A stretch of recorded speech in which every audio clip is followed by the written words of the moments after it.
जितने युक्तियां बैठी हैं सुनो, मात्र 100 साल का तुम्हारा धर्म बचा है। ये संदेशा लेकर के आया हूं।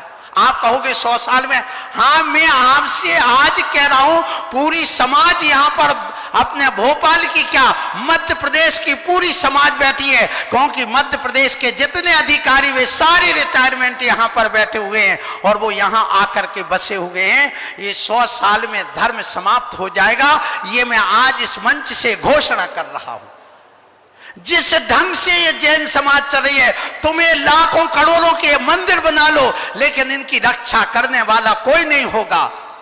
क्यों नहीं होगा? चिंता मंदिर की नहीं, चिंता समाज की होना चाहिए, चिंता धर्म की होना चाहिए। आप विचार करिए, मैं आपसे कहना चाहता हूं मंदिर बनाना अच्छी बात, बनाना चाहिए, बनना चाहिए, और हमारे गुरु महाराज विद्यासागर जी महाराज जो कर रहे हैं बहुत अच्छी बात कर रहे हैं। लेकिन इसके साथ में मैं आज एक संदेशा जो युवाओं के लिए लेकर के आया हूं, वो ये कहना चाहता हूं, हमारी जैन समाज बराबर मूर्ख काम दुनिया में कोई करता ही नहीं। सबसे पढ़ी लिखी समाज सबसे बड़ा मूर्ख काम करती है। क्यों? आप कहोगे मूर्ख है। हाँ, मैं आज पूरी समाज से पूछता हूं, राजन जी, पत्रकार जी, रविंद्र जी, आपको हमने 2 रुपए दिया कि अपना धंधा करना, और 2 रुपए लेकर के आप अपना घर चलाना, तो 2 के तुम कितने पैदा करोगे? 3, 4 के 1, 2, 4 करोगे ना। और 2 की यदि 4 करते तो विद्वान हो, 2 के 2 ही रह जाए तो मूर्ख हो, 2 का 1 रह जाए तो महामूर्ख। पक्का है ना? आपको स्वीकार है ना ये बात? अब देखिए, पति पत्नी कितने प्राणी? 2, और 2 ने मिलकर के 2 ही पैदा किए, 2 जब मरेंगे तो 2 ही छोड़ के जाएंगे, तो क्या हमारी आबादी बढ़ेगी? बोलो, नहीं बढ़ेगी। यदि 2 के 3 होते हैं तो विद्वान, और 2 का 1, 2 रह जाए तो मूर्ख, और 2 का 1 रह जाए तो आप मूर्ख हैं, विद्वान है क्या महामूर्ख हैं? बोलो, क्षमा बाड़ी मर पर मनाने वालों। आप विचार करना, यदि तुम्हारा एक बेटा है, सुन लेना, तो आप किसकी श्रेणी में आए? मूर्ख में। अब देखिए 100 साल में धर्म कैसे समाप्त होगा। आज यदि जैन समाज, यहां 50 लाख जैन समाज भारत देश में मैं मानता हूं, और 2 मरेंगे, 1 छोड़ के जाएंगे, तो 25 साल बाद कितने बचेंगे? 25 लाख। और 25 लाख पर वो पेयर बनाएंगे, लड़के लड़की मिल करके, और 2 मिल करके 1 पैदा करेंगे, तो 50 साल में कितने बचेंगे? 12.5 लाख। फिर 12.5 लाख लड़के लड़की मिल करके फिर 1 बच्चा पैदा करेंगे, तो बताइए 75 साल में कितने बचेंगे? 2 मरेंगे, 1 छोड़ करके जाएंगे, तो कितना बचेगा? बोलो, बोलो ना। 6.25 लाख। फिर इसके बाद भी 6.25 लाख मिल करके 2 मिल करके 1 पैदा करेंगे, तो 100 साल में कितने बचेंगे? 3 लाख। और 3 लाख सुन लेना, वे 3 लाख भी नहीं बचेंगे। क्यों?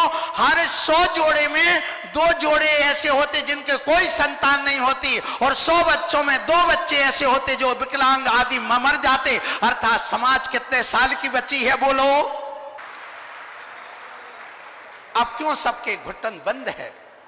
तुम कहते महंगाई का जमाना है, मैं कहता हूं सुन लो, तुम्हारे बाप दादा एक टूटे मकान में रहते, साइकिल चलाते थे, और तुम कहते महंगाई है, बच्चों को कहां पढ़ाए?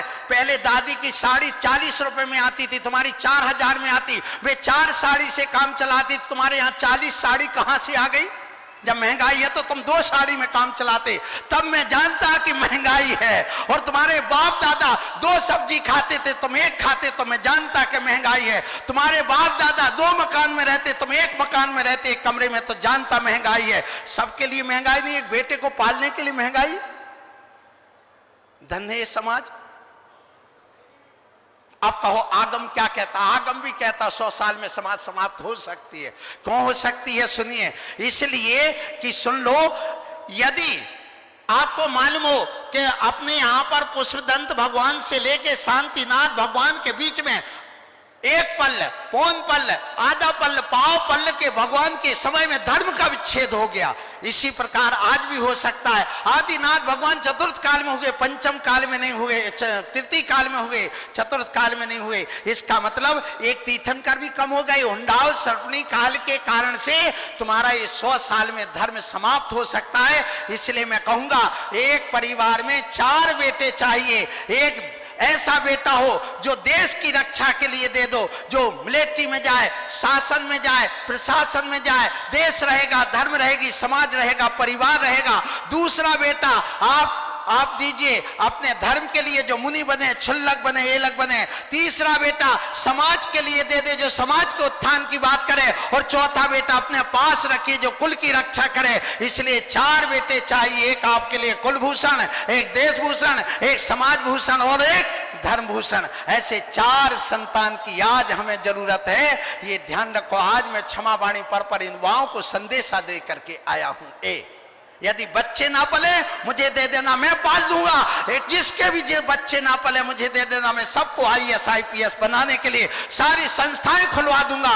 और तो आज एक सुन लो, यहाँ जनगणना फार्म एक तैयार किया गया है भोपाल का। जिनके यहाँ गरीबी हो, जिनके यहाँ बेरोजगार हो, जिनके बेटा बेटी की शादी नहीं हो रही हो, 8 दिन बाद आपके पास आदमी आएगा, वो फॉर्म भर करके देना। आपको सबको रोजगार दिया जाएगा, आपके लिए नौकरी दी जाएगी, आपके लिए पैसा दिया जाएगा, आपके धंधे चले जाएंगे, आपको सब कुछ दिया जाएगा। ये मेरी तरफ से आशीर्वाद है। इसलिए आप चिंता मत करो। यहाँ पर राजेश जो कलेक्टर साहब है IAS, उन्होंने वह फॉर्म तैयार किया है, वो आपके पास तक आ रहा है। यहाँ प्रमाण सागर जी ने भी जनगणना का एक फॉर्म दिया है।